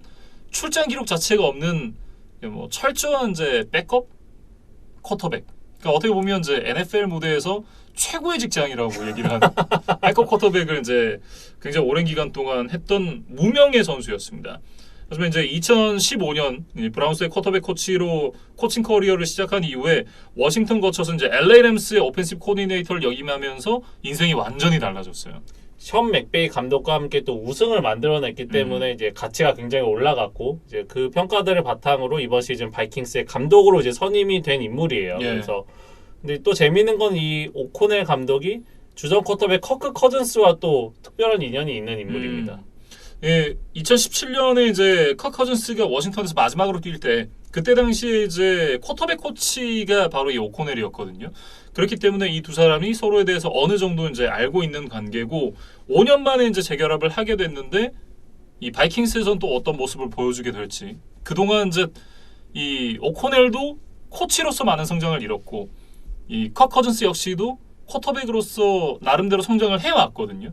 그러니까 성장을 각자 한 두 사람이 다시 만나서 어떤 퍼포먼스를 보여주게 될지도 한번 지켜봐야 될 그런 포인트인 것 같습니다. 그래서 오코넬의 어떤 공격 스타일에 대해서 좀 분석해 놓은 기사들을 좀 이제 살펴보고 왔는데 이 오코넬은 이제 활발한 프리 스냅 모션을 통해서 상대 수비를 교란하고 또 상대 수비를 파악하고 이런 걸 이제 중심으로 그다음에 이제 커크 커즌스가 좋아하는 이제 플레이 액션을 굉장히 즐기는 인물로 또 알려져 있어요. 그리고 뭐 3명의 와이드 리시버, 1명의 러닝백, 1명의 타이트엔드를 활용하는 이제 11 퍼스넬을 굉장히 높은 비율로 사용하는 그런 이제 코치로 알려져 있습니다. 네. 그러니까 지난 시즌 이제 램스의 기록을 좀 살펴보면 11 퍼스넬이 차지했던 비중이 83%였거든요. 근데 바이킹스는 리그에서 5번째로 적은 47%의 이 퍼센테이지만 기록을 했었단 말이에요. 이게 보면 이제 패싱 공격의 비중도 높아질 것이고 결국 이제 지난 시즌 램스에서 보여줬던 어떤 그 말씀해주셨던 여러 가지 공격, 다채로운 공격들 이런 부분에서 커크 커즌스가 좀 이득을 볼 여지가 많지 않나 그런 생각이 좀 듭니다. 그러니까 3명의 리시버를 세운다는 것 자체가 일단은 굉장히 패싱 공격의 비중을 높이겠다는 뜻이기도 그렇죠. 하고 이 램스 공격의 특징이 같은 퍼스넬을 계속해서 사용하는 거예요. 그러니까 뭐 야구로 치면 변화구와 속구를 같은 투구 폼에서 던진다고 해야 될까요? 그러니까 일단은 시작은 11 퍼스넬로 하되 거기서 다양한 변주를 주는 이런 식의 스타일이 좀 램스 공격이었거든요. 그래서 바이킹스에도 좀 그것을 이식하려는 움직임이 있지 않겠느냐 그런 생각이 들고 네. 뭐 커즌스가 얼마나 필드에서 잘 소화할지는 좀 이제 지켜봐야 될 대목입니다. 그래서 뭐 이와 관련해서 이 팀 내 넘버원 리시버 저스틴 제퍼슨의 인터뷰가 굉장히 흥미로운데 우리는 지난 시즌 올드 스타일 오펜스를 펼쳤다라고 하면서 이제 마이크 지머 감독을 굉장히 강도 높게 네. 이제 돌려깎고 사실 이제 팬들도 그런 얘기들 많았거든요. 굉장히 우리 공격은 바닐라다. 뭐 이런 얘기들 많았거든요. 그래서 이제 더 이상 러싱에 의존하지 않는 팀이 돼서 기쁘다. 이렇게 굉장히 공격적인 워딩을 좀 사용을 했습니다. 네. 뭐 본인이야 리시버니까 이제 자기한테 패스가 많이 오면 내 몸값 올라가니까 뭐 그런 게 좋겠다라는 생각이 들겠지만 그러니까 전반적으로 봤을 때 이제 커크 커즌스가 패스로만 이렇게 성공할 수 있는 쿼터백이 냉정하게 아니기 때문에 러싱 공격 그리고 이제 러닝백의 역할도 굉장히 중요하거든요. 네, 그런 부분도 좀 생각을 할 필요는 있는 것 같아요. 그러니까 이제 조금 더 밸런스를 맞춰 나가는 과정이 필요하겠다는 생각이 들어요. 그러니까 바이킹스 러닝백 델빈 쿡도 굉장히 좋은 선수기는 하지만 이제 지나치게 많은 캐리를 가져갔을 때 조금 이제 탈이 나는 경우들을 우리가 종종 봤잖아요. 그래서 델빈 쿡도 조금 관리를 해 가면서 쓰지 않겠느냐 이런 네. 좀 기대감을 가져보고 뭐 커즌스가 잘해야 되는 거는 뭐 더 말할 필요도 없는 얘기이고 뭐 제퍼스는 뭐 이제는 좀 확실한 상수가 된 것 같으니까 큰 그렇죠. 걱정은 되지는 않는데 이제 나머지 리시버들의 분전이 좀 필요해 보여요. 일단 애덤 필런 같은 경우는 이제 굉장히 리그에서 손꼽히는 선수였기는 하지만 최근에 계속해서 건강 이슈가 좀 있으면서 네. 다소 좀 침체되는 시기들을 보내고 있었거든요. 그래서 얼마나 회복을 할 수 있느냐. 그리고 지난 시즌에 가능성을 보던 KJ 오스본이 이번 시즌도 이제 넘버 3 자리를 맡을 예정인데 이제 한 단계 더 이제 알을 깨고 나오는 모습을 보여줘야겠습니다. 네. 그리고 이제 이 타이트엔드 쪽을 좀 보면 타일러 컨클린 선수를 내보낸 대신에 지금 얼브 스미스 선수가 이제 지난 시즌 부상으로 1년 쉬었잖아요. 이 얼브 스미스에게 일단 주전 기회를 주기로 결정을 했습니다. 다만 이제 스미스 입장에서도 이제 FA를 앞둔 시즌이기 때문에 뭐 본인의 동기부여는 비교적 확실할 텐데 지난 시즌 그래도 콘클링 선수가 500야드 이상의 리시빙 야드 그리고 3개 터치다운을 기록을 했었기 때문에 그 빈자리를 어떻게 좀 성공적으로 메울 수 있을지는 한번 지켜봐야 될 것 같아요. 그리고 이제 오펜시브 라인으로 좀 이야기를 옮겨가 보면 주전 5명 중에 4명은 그대로 유지를 하는 상황입니다. 네. 그리고 이제 라이트 가드 자리에만 좀 변화를 가져갈 것으로 보이는데 사실 지난 시즌에는 이제 올리 우도라는 선수에 기회를 줬어요. 이 선수는 이제 원래 태클이 주 포지션인데 가드로 한번 이제 포지션을 바꿔서 좀 주전 기회를 줬는데 결과적으로 이제 많은 페널티를 범하면서 다소 좀 실망스러운 시즌을 보냈거든요. 네. 그래서 이번 시즌엔 좀 변화가 예정이 되어 있는데 마이애미에서 영입한 제시 데이비스, 그다음에 콜츠에서 데려온 크리스 리드, 그리고 이번 드래프트 2라운드에서 뽑은 에드 잉그램 정도, 그러니까 이 세 선수가 좀 한 자리를 놓고 경쟁하는 구도라고 알려져 있어요. 근데 글쎄요, 뭐 에드 잉그램 같은 경우는 물론 뭐 실력적으로는 좋은 선수지만 대학 시절에 이제 성폭행 이슈로 좀 체포된 적이 있는, 그러니까 네. 다소 좀 위험한 오프필드 이슈가 있었던 선수거든요. 그래서 이 부분은 다소 좀 리스크가 있는 상황입니다. 네, 사실 뭐 멀리 안 가도 디셔 왓슨만 봐도 딱 그 얼마나 큰 문제가 될 수 있는지가 확실하게 좀 보이는 그런 문제이기 때문에 이 부분도 한번 좀 주목해서 지켜봐야 될 것 같고요. 어쨌든 지금 이 오펜시브 라인이 강하다라고 보긴 좀 어렵습니다. PFF라는 사이트의 프리시즌 네. 현재 상황에서의 오펜시브 라인 랭킹을 매겨보면 바이킹스가 지금 19위거든요.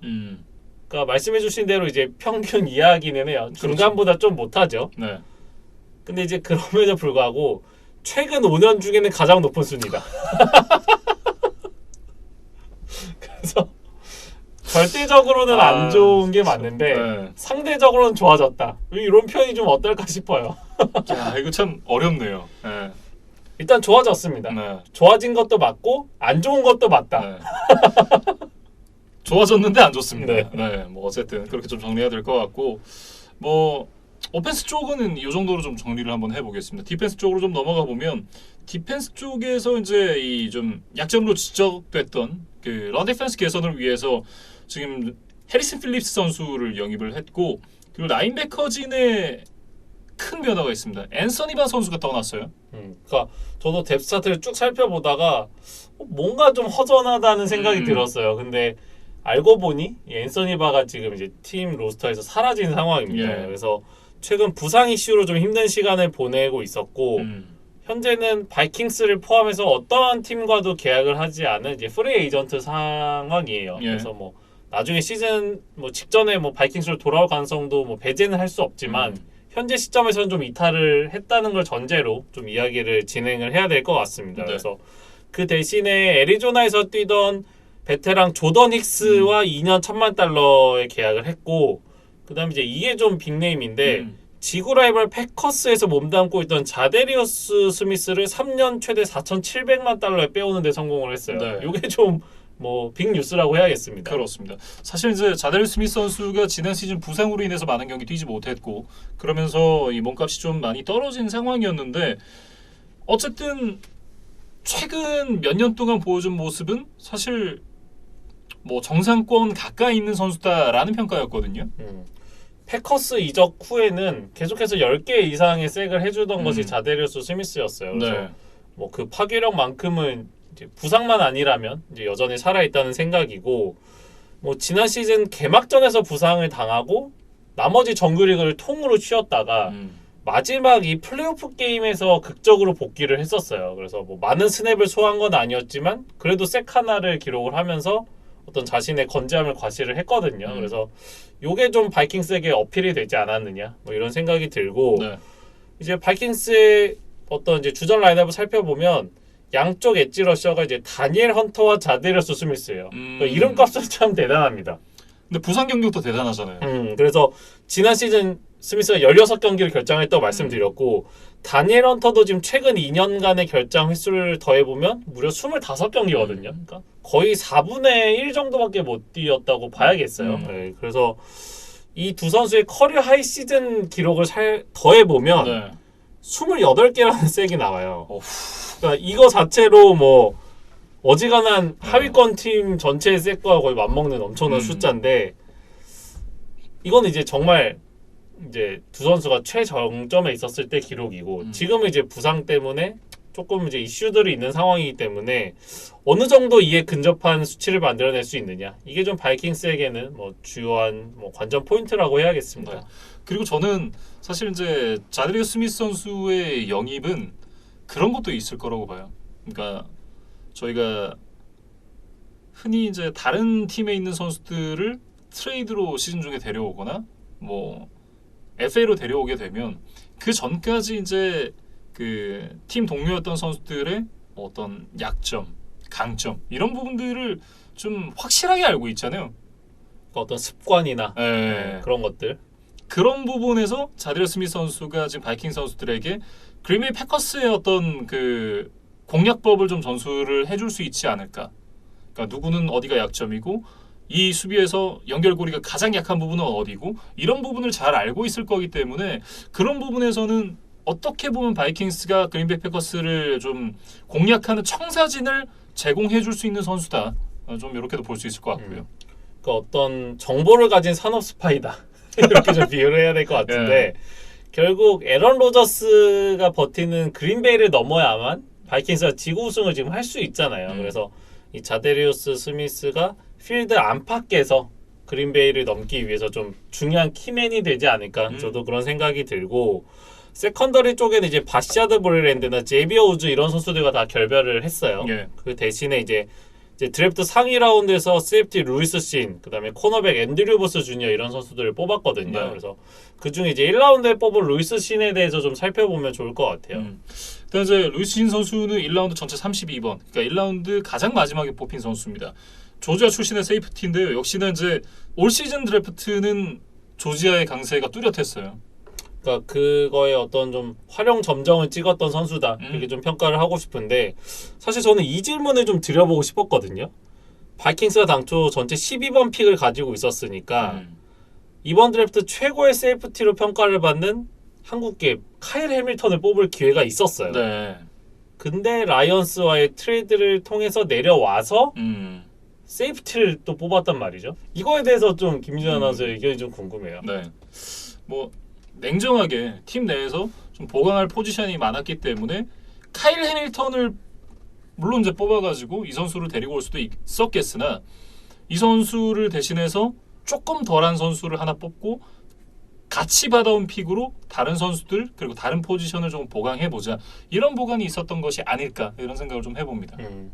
뭐 그건 이제 또 결과로 지켜봐야 될 부분인 것 같고 이 루이스 씬의 장점을 좀 살펴보면 뭐 주 포지션이 저희가 세이프티라고 소개를 해드리기는 했으나 대학 시절 이제 기록을 살펴보면 슬롯 코너백 그다음에 라인베커로도 적지 않은 스냅을 소화를 한 기록이 있어요. 네. 그러니까 그 정도로 좀 멀티 포지션을 소화할 수 있는 그런 다재다능한 선수라는 이제 평가를 좀 받고 있고 189cm에 90kg 그러니까 세이프티 치고는 굉장히 뭐 큰 체격을 지금 자랑을 하고 있습니다. 네. 근데 그러면서도 40야드 대시 기록이 지금 4.37초니까 스피드도 어느 정도 이제 겸비를 한 선수다라고 좀 이야기를 해야 될 것 같습니다.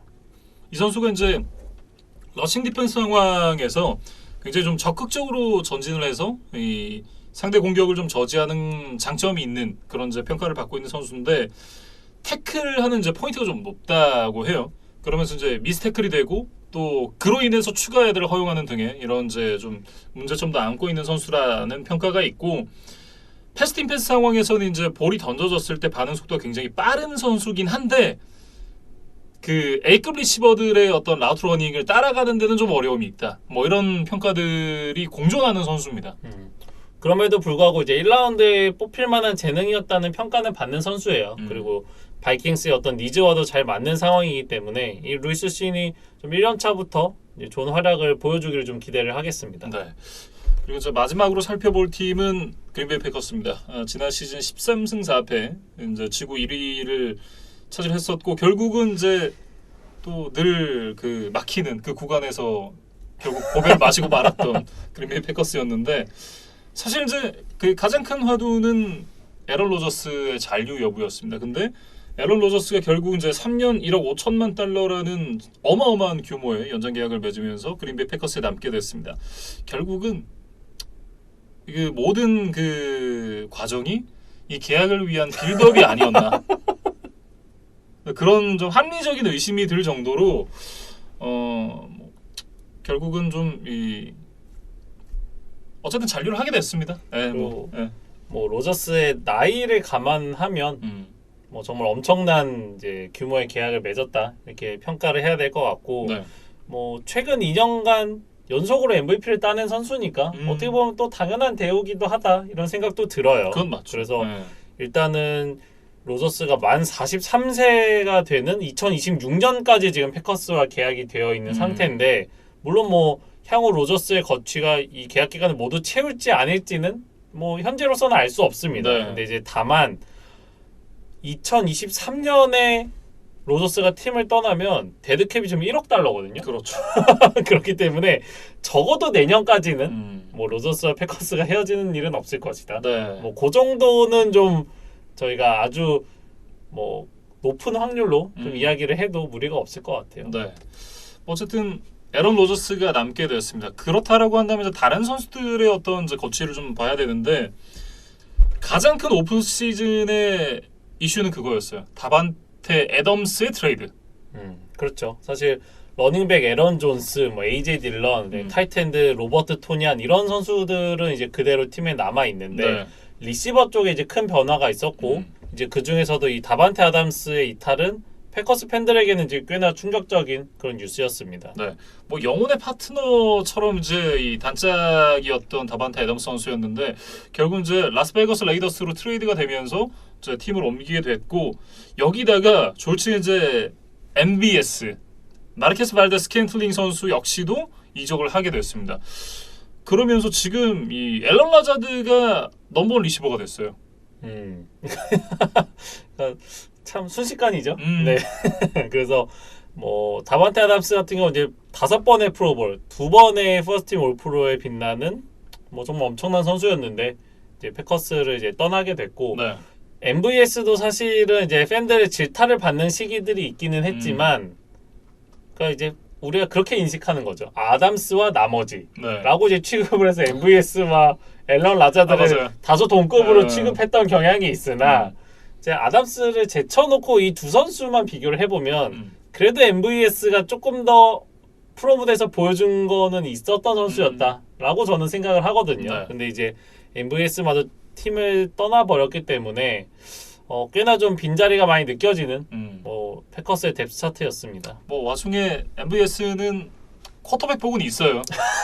칩스로 갔습니다. 예, 지금 더군다나 뭐 타리케 선수가 빠진 그 칩스로 갔기 때문에 오히려 좋아라고 이제 외치면서 갔을 것 같다라는 생각이 들고 뭐 어쨌든 지금 보면 이 리시버진의 어떤 공백이 좀 생겼다라는 생각이 드는데 사실 이건 저는 그렇게 중요하지 않다고 봐요. 그러니까 큰 이슈인 건 맞으나 지금 에런 로저스가 늘 저희가 얘기하는 게 자기의 꽂힌 리시버에 대한 의존도가 굉장히 높은 선수이기 때문에 이게 팀적으로는 오히려 좋지 않은 결과를 가져오는 경우가 종종 있었고 그리고 결국은 뭐 리시버를 크게 타지 않는 쿼터백이라는 걸 저희가 잘 알고 있잖아요.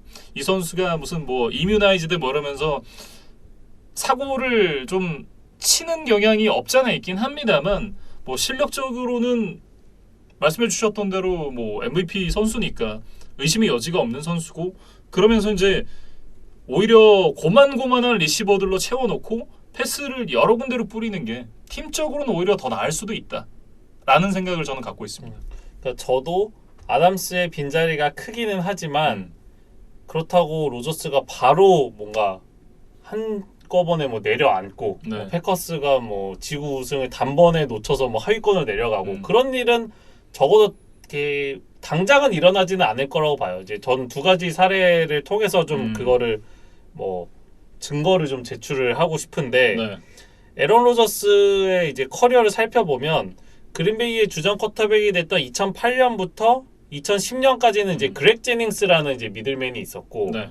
제닝스가 조금 이제 하락세에 접어들었던 11년부터는 조디 넬슨과 또 이제 단짝의 콤비가 돼서 또 6년 정도를 이제 버텼어요. 네. 그러고 이제 로저스가 부상으로 많은 경기를 소화하지 못해서 17년을 제외하면 18년부터는 이제 또 다반테 아담스와 함께 좋은 모습을 보여줬거든요. 그래서 로저스는 늘 답을 찾아왔었다. 네, 저는 그렇게 좀 정리를 했고 네. 이제 두 번째는 2019년 이제 맷 라플러 감독이 부임한 이후에 다반테 아담스가 이제 뭐 부상 등의 이슈로 이제 출전을 못한 경기가 총 7번이 있었더라고요. 그때 이제 에런 로저스가 어떤 모습을 보여줬을까. 네. 그래서 저도 이제 이 기록에서는 잘 몰랐는데 의외로 7전 전승에 네. 경기당 292 패싱 야드, 31.6득점. 그리고 패싱 터치다운 19개, 인터셉션은 하나밖에 없었어요. 네. 그러니까 오히려 좋았어요. 네, 그러니까 로저스가 물론 7경기라는 샘플 사이즈가 이제 굉장히 작기는 합니다. 그리고 뭐 상대 팀 뭐 여러 가지 이제 변수를 고려를 해야겠지만 로저스가 지금 아담스가 없다고 뭐 어찌할 줄을 모르고 이런 급의 선수는 아니라는 거죠. 네, 그래서 저도 뭐 다소간의 뭐 전력 약화는 있겠으나 뭐 큰 걱정은 하지 않는다는 김민준 아나운서의 의견에 저도 네. 적극적으로 좀 동의를 하게 됩니다. 결국은 이제 뭐 수비에서 얼마나 해주느냐, 그게 좀 중요하지 않나라는 생각이 들고, 뭐 공격에서는 포스트 시즌 가서 물론 이제 부침이 있을 수는 있겠습니다만 정규 시즌 지구 우승은 전 크게 무리 없다고 봐요.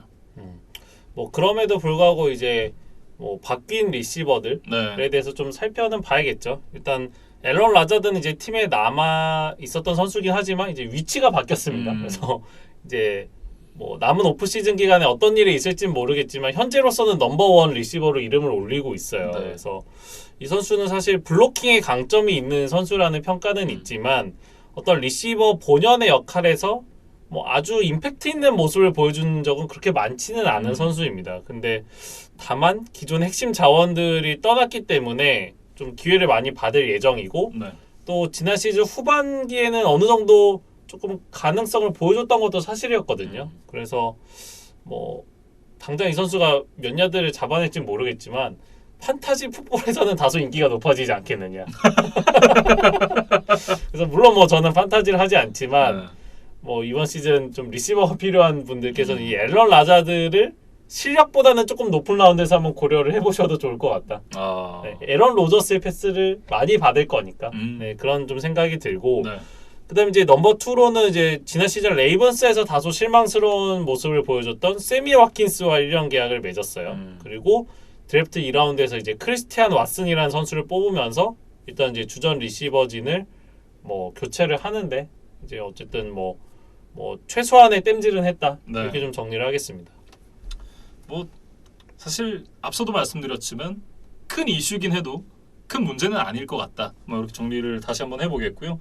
오라인도 좀 한번 살펴보면 뭐 데비 박티아리 물론 이제 건강이라는 물음표가 항상 따라붙는 선수긴 합니다만 결국 이제 뭐 건강만 하다면 리그 최고의 랩태클인 데비 박티아리 선수가 되겠고 그리고 이제 지난 시즌 중반에 부상을 입으면서 또 많은 경기를 결정했었던 엘튼 젠킨스 이 선수가 또 얼만큼 건강을 유지할 수 있겠느냐 이 부분이 관건이 될 것 같아요. 그러니까 양쪽 태클 모두 좀 부상 이슈가 있으니까 뭐 어느 정도 좀 물음표는 남아 있다고 봐야겠어요. 네. 그리고 원래 이제 지난 시즌에 센터를 맡을 예정이었던 조시 마이어스라는 선수가 있었는데 이 선수가 이제 부상 때문에 10경기를 빠졌고 또 부상 전에도 그렇게 좋은 모습은 아니었어요. 그래서 이제 그때 당시 이제 루카스 패트릭이 이 자리를 잘 메웠다는 평가가 있었는데 오히려 루카스 패트릭은 이제 지구 라이벌 베어스로 떠났고 조시 마이어스는 이제 남아 있단 말이죠. 그래서 이번 시즌에는 지난 시즌보다는 좋은 모습을 보여줘야 되고 또 더 많은 경기를 뛰어줘야 되는 상황이다. 네. 이렇게 좀 정리를 드리겠습니다. 그리고 이제 수비 쪽을 좀 살펴보면 앞서도 말씀드렸지만 이제 자드리어 스미스 선수가 바이킹스로 떠났습니다. 그리고 이 케빈 킹 선수와 이제 연장 계약을 맺지 않은 이제 패커스가 되겠는데 사실 이제 케빈 킹 선수는 정말 그 패커스 팬들의 뒷목을 많이 잡게 하는 소위 이제 킹받게 하는 선수였거든요. 그래서 저는 그래도 다른 팀으로 좀 갈 수 있지 않겠느냐 이런 생각을 했는데 아직까지 좀 미계약 상태로 남아 있더라고요. 네. 그래서 이 코너백이 좀 다급한 팀들은 결국 이 케빈 킹을 시즌 직전에 좀 집어갈 것으로 보이는데 과연 그 새로운 팀에서는 이제 팬들의 좀 뭐 니즈를 충족하는 플레이를 해줄지 그건 좀 지켜봐야겠습니다. 네. 그리고 이제 이 제럴 리드 선수를 영입을 했고 그리고 이제 이 드래프트 1라운드에서 지금 이 D라인 그리고 인사이드 라인베커 그러면서 이제 그 프런트 세븐 인테리어 쪽을 좀 확실하게 다지고 가는 느낌이거든요. 그래서 수비 쪽에서는 이제 그 정도의 어떤 선수 변화가 있었어요. 그래서 공격 쪽에서 어느 정도 전력 마이너스가 예상되는 시즌이기 때문에 기존 전력들이 대부분 유지된 수비에서 조금 더 힘을 내줘야 된다. 이렇게 좀 정리를 해야 될 것 같고 네. 수비 쪽의 키 플레이어는 역시 이제 자이어 알렉산더라고 봐야겠죠. 뭐 언제나 올프로에 선정될 수 있는 코너백이기는 하지만 네. 이 선수도 이제 지난 시즌에 4경기밖에 뛰지를 못했단 말이죠. 그래서 어느 정도 회복을 할 것이냐 좀 지켜봐야 될 부분입니다. 네. 이렇게 이제 이 전반적인 변화를 좀 살펴봤고 이번에 이제 1라운드에서 뽑은 선수 그리고 이제 2라운드에서 뽑은 크리스티안 왓슨 선수에 대해서 좀 한번 살펴보겠습니다. 일단 1라운드에서 가장 먼저 뽑은 선수가 전체 22번으로 지명한 이 퀘이 워커라는 선수입니다. 이 선수가 이제 조지아 대학 출신의 이 미들라인베커인데 원래도 이제 이 선수는 조지아 출신입니다. 포스터 유망주로 이제 평가가 됐던 선수였고 원래는 알라바마에 가려고 하다가 이제 조지아로 진학을 했습니다. 이 선수의 이제 피지컬이 193cm에 109km, 굉장히 좋은 피지컬을 갖고 있고 팔다리도 굉장히 길다 그래요. 그러면서 이제 원래는 이 대학에 갈 때는 아웃사이드 라인베커로 진학을 했었는데 대학 시절에서 좀 이제 어려움을 겪으면서 인테리어도 이제 선회를 했고 그러면서 이제 2021년도 조지아의 내셔널 챔피언십 우승에 굉장히 좀 큰 기여를 했던 그런 선수입니다. 그래서 사실 지난 시즌에 패커스가 수비에서 굉장히 강점을 보였던 팀이기는 하지만 네. 뭐 다소 아쉬운 점이 있었다면 역시 런 디펜스였거든요. 그렇죠. 그래서 다른 팀들이 패커스를 상대로 러싱을 시도할 때마다 평균적으로 4.7야드를 따냈다 그래요. 이게 리그 32개 팀 중에 가장 안 좋은 쪽으로 이제 세 번째니까 네.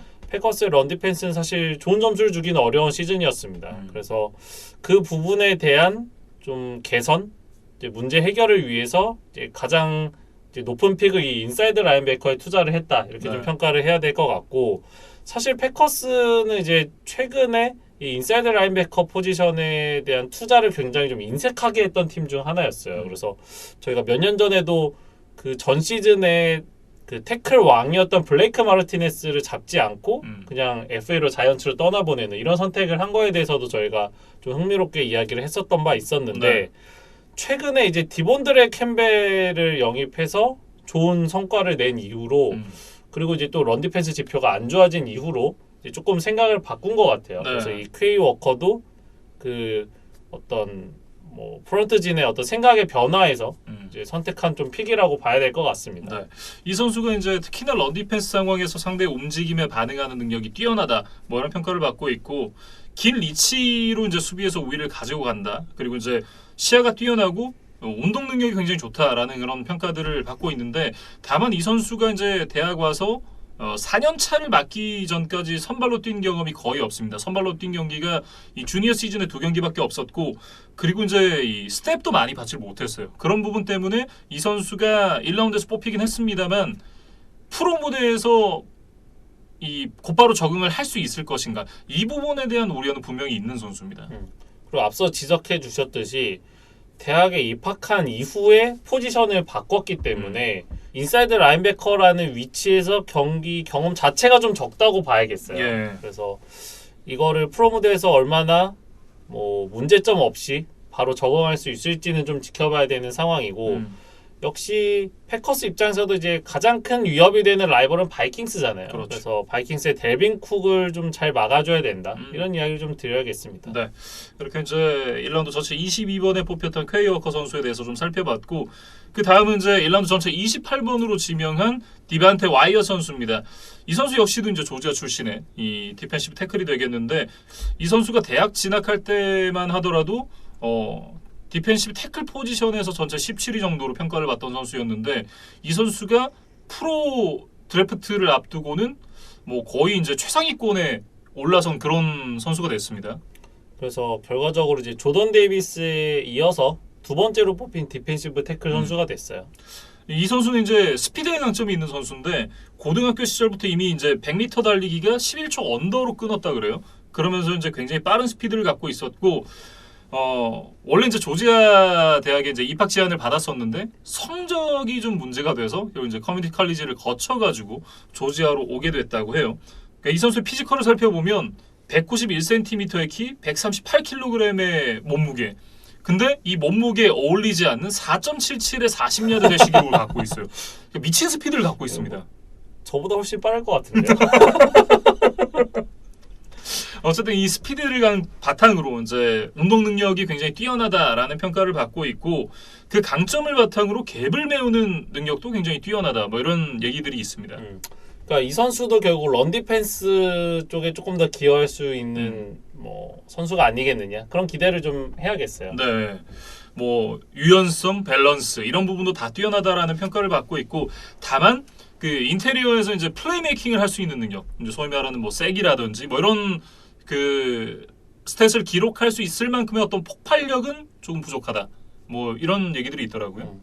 그리고 이제 이 선수를 포함해서 이제 모든 조지아 디펜스 선수들에게 좀 해당되는 이야기이기는 한데 그 팀적으로 이제 워낙 대단한 디펜스를 구축을 했었던 팀이잖아요. 예. 그래서 거기서는 이제 모두가 다 잘해 보이는 것이 사실인데 이제 프로에 오면 이제 조금 이제 각자의 진짜 좀 민낯이 드러난다고 해야 될까요? 그래서 이 뭐 와이엇이나 워커 이런 선수들이 어떤 모습을 보여줄지는 조금 더 지켜봐야 됩니다. 사실 이제 이진만 사장님이 예전에 이제 저랑 방송하면서 그런 얘기 한 적이 있잖아요.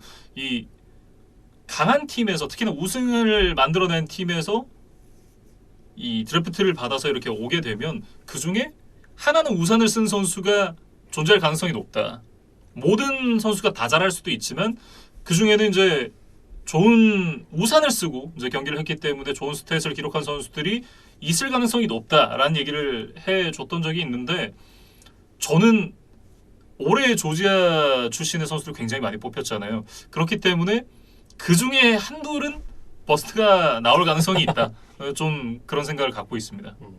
이제 뭐 통아저씨 칼 꼽는 게임처럼 한두로 이제 걸리게 돼 있는데 그린베이가 지금 칼 2개를 꼽았거든요. 예. 그래서 몇 개가 터질지 한번 지켜봐야겠습니다.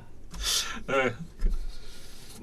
그리고 이제 2라운드에 뽑은 크리스티안 왓슨 선수에 대해서 좀 살펴보겠습니다. 이 선수는 이제 노스다코타 출신의 와이드 리시버인데 2002년에 이제 제이본 워커라는 이 리시버를 뽑은 이후에 패커스가 가장 높은 순번에서 뽑은 와이드 리시버입니다. 당시에 이제 제이본 워커는 1라운드에 뽑았고 이 왓슨이 2라운드 지금 전체 34번으로 뽑았거든요. 네. 그러니까 저희가 앞서 이야기했던 뭐 조디 넬슨이나 다반테 아담스 같은 이제 역사에 남을 만한 좋은 리시버들이 모두 2라운드 출신이기는 했는데 왓슨의 34번보다는 다들 낮은 순번이었어요. 그래서 그만큼 패커스가 좀 뭐 많은 투자를 했다 이렇게 좀 이야기를 해야 될 것 같고 네. 뭐 앞서 이제 이야기했던 이제 다반테 아담스나 MVS가 빠졌기 때문에 이 왓슨이 뭐 그의 어느 정도 그들의 공백을 메워줄 수 있는 활약을 해줘야 되는 좀 부담스러운 상황에서 영입이 된 선수입니다. 네. 이 선수도 사실 좀 기대가 되는 부분이 이 선수가 피지컬이 굉장히 좋은 그러면서도 스피드가 빠른 소위 말하는 이제 이 메가트론의 하위 호환 정도 되는 그런 선수거든요. 그러니까 196에 94kg이니까 굉장히 장신 리시버죠. 네. 근데 이제 사실 컴바인에서 40야드 대시 기록이 처음에 이제 언오피셜일 때 4.28초가 나왔어요. 그리고 이게 정말 많은 사람들의 뭐 이목을 끌었는데 이제 나중에 이제 정정을 통해서 이제 오피셜 기록은 4.36초로 정정이 되기는 했습니다. 네. 그럼에도 불구하고 이 체격을 생각하면 엄청난 스피드를 가진 선수죠. 그래서 뭐 역대 레벨의 리시버로 불리는 이 메가트론 앞서도 얘기해 주셨는데 켈빈 존슨과 이 크리스티안 왓슨이 키가 똑같아요. 196. 네. 이제 물론 메가트론이 한 10kg 정도 더 나가는 더 이제 파워풀한 피지컬을 갖고 있던 선수기는 했지만 어쨌든 키가 같단 말이죠. 그렇죠. 근데 메가트론이 당시 4.35초였고 이 왓슨이 4.36초예요. 우리가 이제 메가트론 이야기를 한다는 것만으로도 이 왓슨이 얼마나 괴물 같은 피지컬과 스피드를 같이 가지고 있는 선수인지 좀 알 수 있는 대목입니다. 다만 이제 이 피지컬은 메가트론의 하위 호환은 맞는데 소프트웨어를 탑재하고 있을 것인가, 그 스킬을 갖고 있을 것인가, 이거는 사실 좀 별개의 문제거든요. 제가 이제 블리처 리포트 사이트를 인용을 했는데 그 드래프트 전에 이제 매겨진 전체 선수단 오버롤 랭킹 그리고 이제 포지션별 랭킹 이런 데서 오버롤 랭킹이 이제 97위였고요. 네.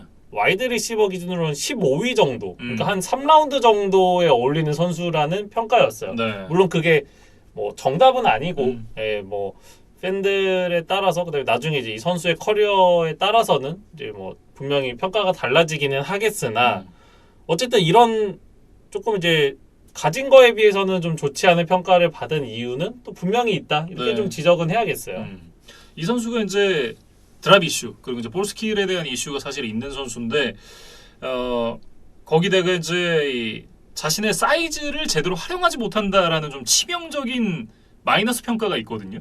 그러니까 이제 덩치가 크면 우리가 어떻게 보면 자동으로 이제 나오는 이야기가 있죠. 뭐 블로킹 상황에서 굉장히 좋을 수 있고 어떤 상대 코너백과 어떤 컨택 상황, 그다음에 뭐 50대 50 캐치 상황 이런 데서 이제 사이즈를 이용해서 뭐 상대 수비를 이겨내고 뭔가 볼을 따내거나 뭐 제쳐낸다 이런 네. 것들이 어떻게 보면 뭐 1+1은 2처럼 이제 따라붙는 공식인데 사이즈가 좋음에도 불구하고 이런 데서 인게임에서 생각보다 퍼포먼스가 안 나온다 이런 지적들이 있어요. 네. 그러니까 지금 가진 무기를 좀 활용을 잘 못한다 이런 지적들이 있었습니다. 그러니까 쉽게 말하면 옛날에 이제 드록바처럼 피지컬을 잘 비비면서 이제 활용을 하는 선수가 있는가 하면 누구라고 언급을 하진 않겠지만 굉장히 훌륭한 피지컬을 갖고 있음에도 상대와의 어떤 충돌 자체를 두려워하는 그런 선수들이 분명히 있거든요. 그리고 이제 스피드가 좋으니까 뭐 직선적인 움직임을 통해서 빅플레이를 만들어내고 뭐 이런 데는 이제 좀 장점이 있으나 이제 반면에 어떤 뭐 슬롯 리시버로서의 효용은 거의 없는 선수다. 네. 이런 이제 평가들도 우리가 뭐 살펴볼 수가 있었습니다.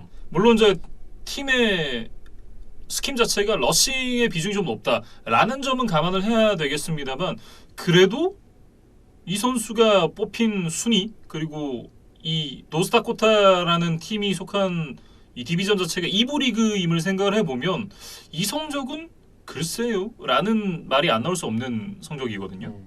그러니까 KBO 리그로 치면 그러니까 야구로 좀 치면 뭐 150 이상의 어떤 강속구를 이제 쉽게 던지지만 그러니까 나머지 어떤 투수로서 그러니까 피처로서 가져야 될 어떤 뭐 제구력이라든가 뭐 경기 운영 능력, 어떤 뭐 투구 폼 이런 것들이 좀 완성이 안 돼 있는 그러니까 뭐 원성에 가까운 선수다 이렇게 좀 평가를 해야겠어요. 근데 예. 이제 드래프트는 뭐 사람들마다 생각이 다르지만 어쨌든 잠재력이 있는 선수를 뽑는 자리다라는 뭐 대명제에 동의를 하는 사람이라면 그렇죠. 이 왓슨이 2라운드 34번에 뽑히는 거를 충분히 동의할 수 있는 상황이고 어느 정도 뭐 숫자로 입증된 경기장 안에서 아마추어 랩에서 보여준 것이 중요하다고 생각하는 사람에게는 다소 분명히 리치한 픽으로 좀 보여지지 않을까 그렇게 좀 생각이 됩니다. 네. 뭐 어쨌든 전반적인 이제 이 리시버진을 다시 한번 생각을 해봤을 때 에런 로저스가 이제 이게 한숨 쉬는 장면들이 경기 치르다 보면 한 번씩 나오잖아요. 그런 장면들이 굉장히 좀 지난 시즌보다는 많이 연출이 되지 않을까 뭐 이런 생각이 좀 들긴 하네요. 그리고 이제 이 선수와 관련된 좀 재미있는 에피소드, 뭐 비하인드 스토리를 좀 설명을 드려보면 이 크리스티안 왓슨의 아버지가 이제 팀 왓슨이라는 사람이거든요. 근데 이 아버지도 1993년 드래프트 6라운드에서 패커스의 지명을 받았던 선수라고 해요. 네. 그래서 뭐 사실 당시 아버지는 이제 세이프티 출신 선수였는데 뭐 6라운드 픽 이제 하위 픽이기도 했고 또 초반에 이제 부상을 당하면서 패커스 유니폼을 입고 이제 정식 경기 뛰지는 못했어요. 그러면서 뭐 방출을 당하고 뭐 칩스 등등의 팀에서 이제 열 몇 경기를 뛰다가 이제 빠르게 은퇴를 했는데 이 장구한 역사를 가진 NFL 리그에서도 아버지와 아들이 한 팀에 드래프트된 사례는 거의 찾아보기가 힘들다고 하더라고요. 맞아요. 저는 은근히 좀 있으리라 생각을 했는데 뭐 제가 찾아본 기사에 의하면 랜디 크라우더, 체닝 크라우더 이 부자를 제외하면 공식 기록에 남아있는 이 부자가 한 팀에 드래프트된 사례는 없었다고 하더라고요. 그러니까